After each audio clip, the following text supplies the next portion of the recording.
Magandang gabi sa inyo lahat. Mayong gabi kanan.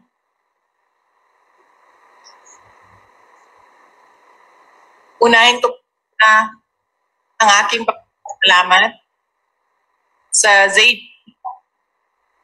Sila po nag-organize para gawin ang ating OFW Christmas online. At syempre, salamatan ko ang kasamahan ko sa Office of the Vice President, si Jaira Lagdameo, na aming liaison sa ating mga OFW groups at ang kapatang mga kasamahan sa MPRT ng Office of the Vice President. At sa inyong lahat, mga kababayan, mga beloved OFWs, saan man kayo sa mundo, nagpapasalamat ako sa oras ninyo. Your time is very precious. Lahat sa inyo busy. Nandyan kayo sa abroad dahil sa trabaho at dahil sa inyong pagmamahal sa inyong pamilya. Kaya napakalaga ng oras ninyo, pero ibinigay ninyo ito ngayong gabi para sa akin at para tayo ay magkasama kahit konting oras lang para mag-greet natin ang isa't isa ng maligayang Pasko. Kami ay masaya na nakasama namin kayo ngayong gabi.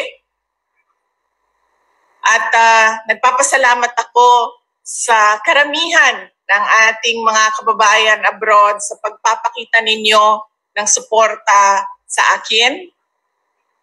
Lagi kong sinasabi sa lahat ng napupuntahan ko ng mga programa, unang-una ang aking pagpapasalamat personal sa inyong lahat, sa tulong ninyo, sa kampanya ninyo, sa suporta ninyo at sa boto ninyo para sa akin nung nakaraang halalan ng taong 2022.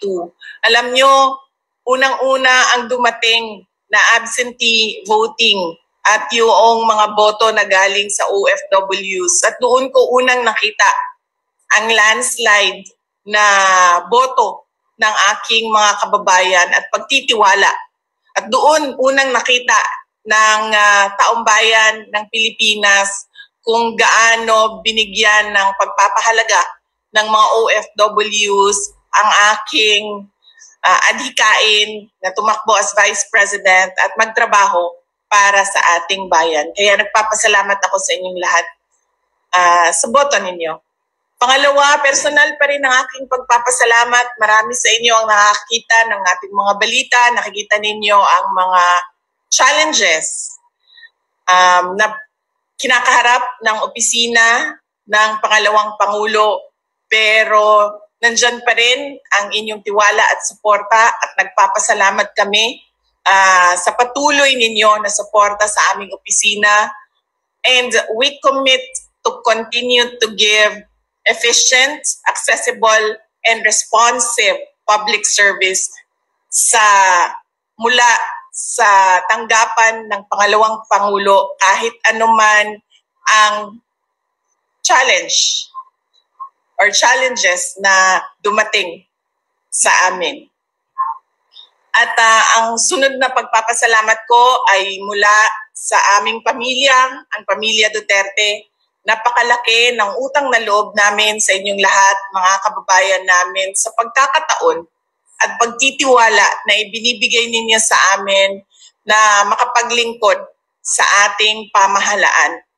At napakalaki ang tulong ng pagpapakita ng suporta ng OFW community sa ginagawa namin na trabaho. Maraming salamat sa inyong lahat. Alam nyo, lagi kong sinasabi yan kapag OFWs ang kausap ko o mga sundalo ang mga kausap ko, na yan ang dalawa sa klase ng desisyon sa buhay na hindi ko kayang gawin dahil hindi ko kayang malayo sa aking mga anak, sa aking pamilya. Pero kayo, ginawa ninyo ang mahirap na desisyon na pumunta sa ibang bansa para magtrabaho. At gusto kong malaman ninyo na hindi man siguro na ipapakita yan ng inyong mga mahal sa buhay araw-araw kung gaano nila ma-appreciate ang paghihirap ninyo at sakripisyo ninyo dyan. Pero sigurado ako nandyan yan sa kanilang mga puso ang pagmamahal para sa inyo. Alam namin ang sakripisyo ninyo, nakakausap ko ang marami sa ating mga kababayan dyan noong ako ay umikot sa Southeast Asian nations, nagtitipid sa pagkain, walang tulog, merong iba, 2, 3 ang trabaho, yung iba nakikitara sa bahay ng ibang kababayan, o yung iba 10 o 7 sa loob ng isang kwarto, nagtitipid ng pera para malaki ang maipadala sa kanilang mga pamilya dito sa Pilipinas. At naiintindihan namin ang sakripisyo ninyo. Kaya gusto ko din na malaman ninyo na alam namin na mahirap ang kalagayan dyan at kung pwede lang na hindi kayo umalis sa ating bayan dahil nandito na ang mga oportunidad na kung ano ang nakikita at nakakamit ninyo dyan, ay sigurado ang desisyon ninyo ay manatili sa ating bayan. Kaya gusto kong i-reassure tayo lahat na merong pag-asa o merong hope. Tunay paglaom. Sigurado ako na meron tayong makikitang mas maganda at mas malakas na bansa na Pilipinas sa darating na mga taon. Paniniguraduhin natin na ang Pilipinas na iiwan natin sa ating mga anak ay mas maayos kung ano ang nakikita natin ngayon. Sigurado din ako na marami sa inyo nasa mga bansa na sobrang ganda o sobrang advanced na sila at ang layo nila kung ikumpara natin sa ating bayan. At lagi tayong nagsasabi na pag nakikita natin yan abroad, na lagi tayong nagsasabi, sana ganito ang Pilipinas, sana ganito ang Pilipinas.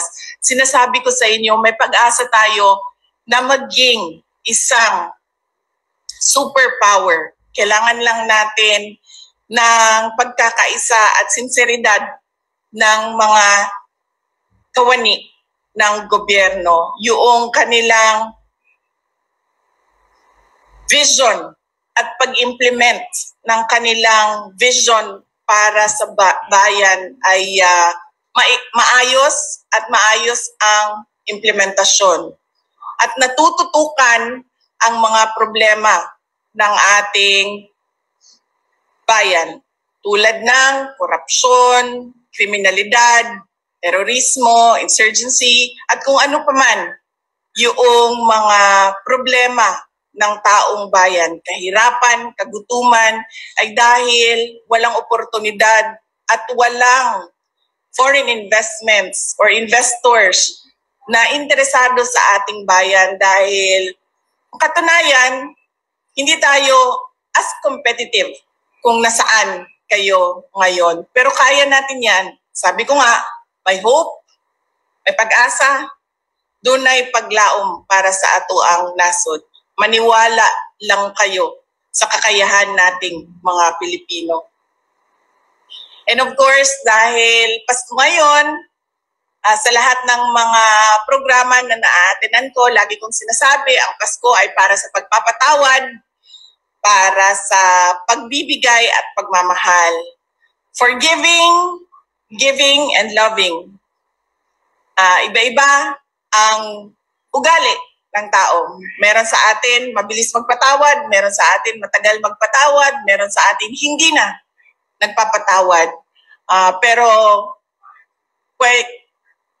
dahil Pasko ngayon, pwede nating pag-isipan, let's reflect on forgiving others who have hurt us, who have made us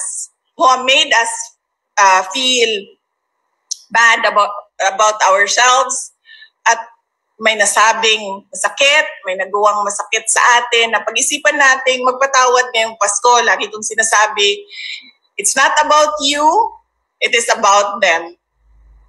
Ang sunod ay giving and loving. Hindi mahalaga na mamahalin ang regalo natin. Hindi kailangan ang bagong iPhone, hindi kailangan ang bagong iPad, hindi kailangan ang bagong Apple Watch, hindi kailangan ang bagong Bluetooth na headphones. Ang mahalaga ay masaya ang ating mga mahal sa buhay dahil sa pagpapakita natin ng pagmamahal sa kanila. Dahil mahirap naman na kung may iPhone nga tayo, pero masakit naman ang loob natin sa nagbigay dahil merong hindi pagkasunduan o merong nasabi na hindi maganda. Kaya ang mas importante ay masaya ang tao dahil minahal natin sila at alam nila yon. And of course, darating na ang year 2025, isa lang ang dasal ko sa lahat ng mga Pilipino, hindi lang sa mga OFWs. Dasal ko na lahat merong good health dahil isa yan sa bagay na hindi kaya bilhin ng pera. I wish you all good health for the entire year of 2025. And meron akong surprise sa inyo. Babati sila sa inyo ng Merry Christmas and a Happy New Year. Hindi ito sila madalas nagpapakita, pero nag-promise silang dalawa sa akin na magpapakita sila ngayon sa inyo.